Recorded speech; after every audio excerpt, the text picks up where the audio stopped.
महागडे शॅम्पू वापरूनही कोंडा पुन्हा पुन्हा का येतो? कदाचित हा साधा कोंडा नसून सेबोरिक डर्मॅटायटिस असू शकतो.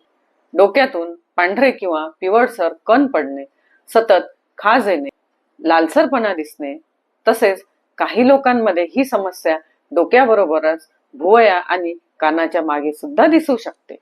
बरीच लोक वेगळे वेगळे शॅम्पू वापरतात.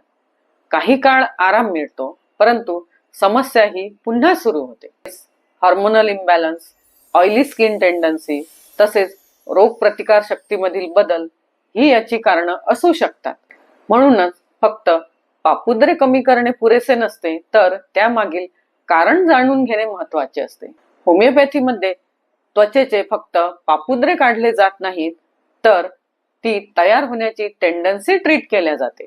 व्यक्तीची प्रकृती, त्याची लाईफस्टाईल, त्याच्या आयुष्यातील स्ट्रेस हे सगळं समजून घेऊन मेडिसिन सिलेक्ट केल्या जाते. कारण दोन व्यक्तीची तक्रार सारखी असली तरी त्यांचे मेडिसिन हे सारखे असेलच असे नाही.